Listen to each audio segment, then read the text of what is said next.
Hi friends, मैं सूरज कुमार अपने YouTube channel पर आपका स्वागत करता हूं। और आज आप लोगों को पढ़ाने जा रहे हैं हास्य रस। हास्य रस का स्थायी भाव होता है हंसी। हास्य रस का स्थायी भाव होता है हंसी। और इसकी परिभाषा लिख लेते हैं, किसी विकृत वेशभूषा आकार को देखकर। इसकी परिभाषा लिख लेते हैं। परिभाषा, किसी विकृत वेशभूषा, किसी विकृत वेशभूषा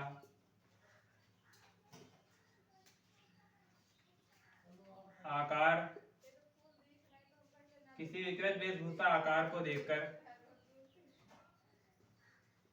आकार को देखकर मन में जो हंसी के भाव उत्पन्न होते हैं, मन में जो हंसी के भाव उत्पन्न होते हैं,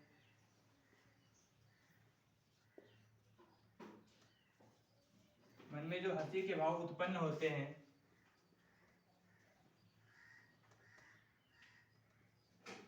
उसे हास्य रस कहते हैं।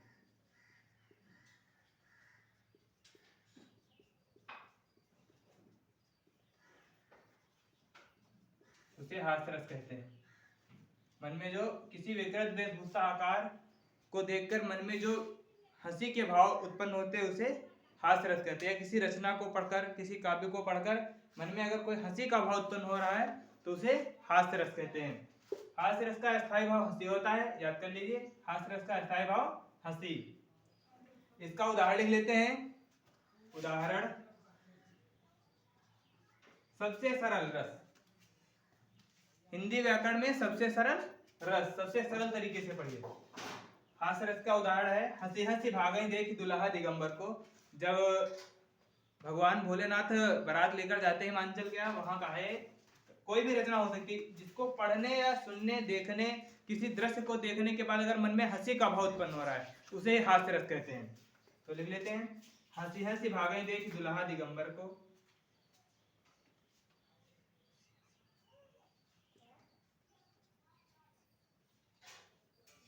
हंसी हंसी भागई देख दुल्हा दिगंबर को।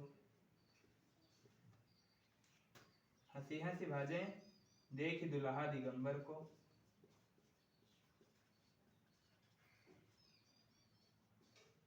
दिगंबर मतलब भगवान भोलेनाथ।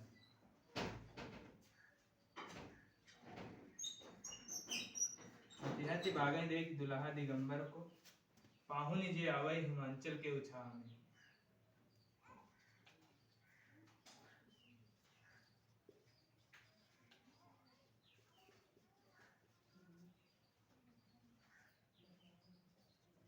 पाहुन जे आवै हिमाचल के उछाह में।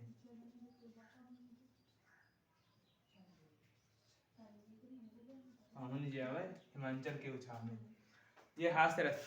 अब इसके बाद पढ़ लेते हैं इसके जस्ट अपोजिट, करुण रस। यहाँ पे पढ़ लेते हैं करुण रस।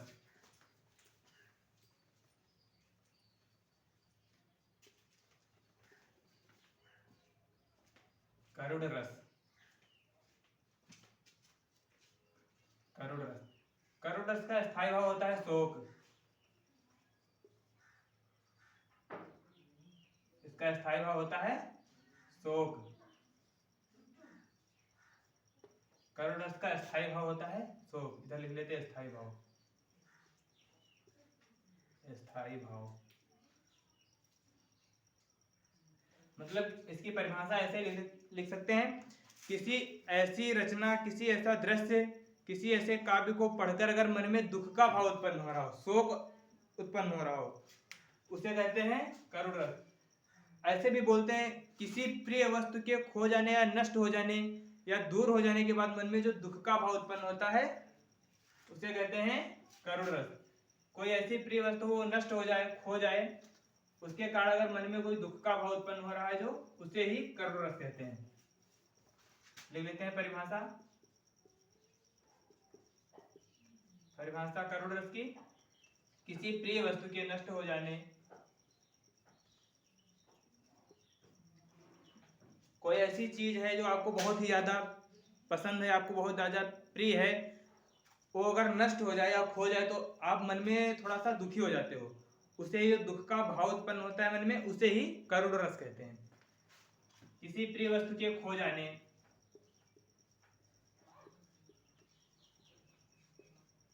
या नष्ट हो जाने, या नष्ट हो जाने से मन में जो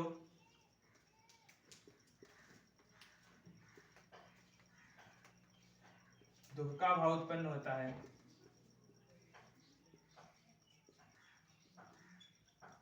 मन में जो दुख का भाव उत्पन्न होता है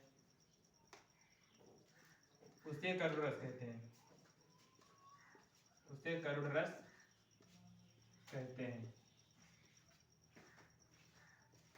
किसी प्रिय वस्तु के खो जाने या नष्ट हो जाने के कारण मन में जो दुख का भाव उत्पन्न होता है उसे करुण रस कहते हैं।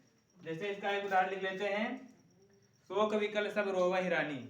जब राजा दशरथ की मृत्यु हो जाती है तो सारी जो रानियां थी राजा दशरथ की सब रोती हैं।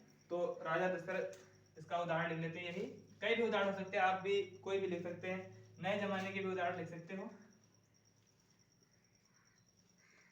कोई भी रचना, कोई भी काव्य, कोई भी कविता हो, अगर उसको पढ़ने या सुनने के बाद मन में दुख का भाव उत्पन्न हो रहा है उसे ही करुण रस कहते हैं।